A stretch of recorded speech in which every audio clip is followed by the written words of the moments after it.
Ada seseorang menghampiri saya dari salah seorang ikhwan. Kemudian dia mengatakan, Ustaz, bahwa saya mengajar di taman pengajian Al-Quran di sebuah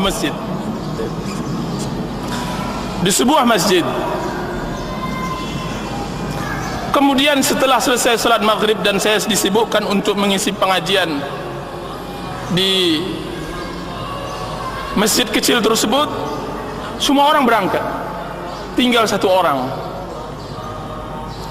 Kemudian setelah saya mengajar 1-2 orang anak, maka dia mulai mendekat kepada saya.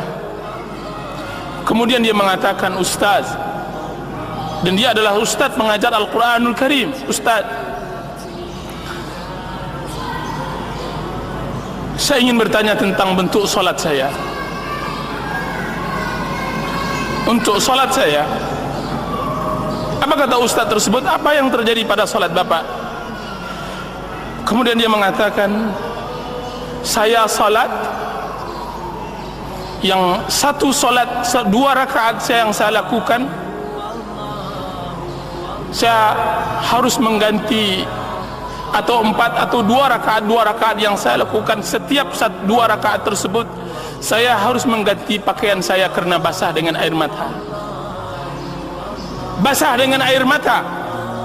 Sahkah solat saya? Subhanallah alazim. Sahkah solat saya?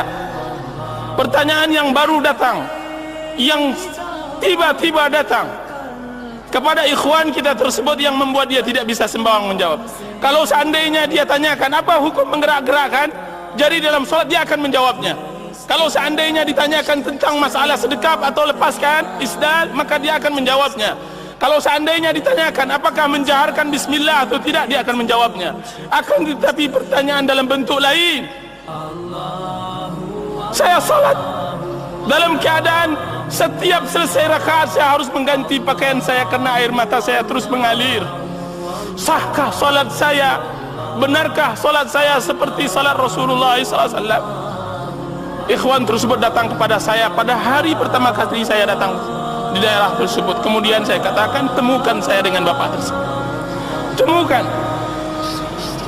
Maka malam harinya saya bertemu dengan seorang pemuda, dan dia bukan pemuda karena dia telah menikah dan mempunyai anak, akan tapi wajah yang kuyu, orang yang benar-benar hancur hatinya hendak bertaubat kepada Allah Azza wa Jal.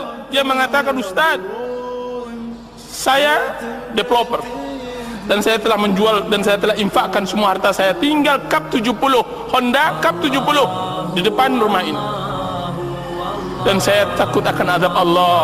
Subhanallah, saya takut akan azab Allah. Orang seperti itu adalah orang yang berjiwa hanif.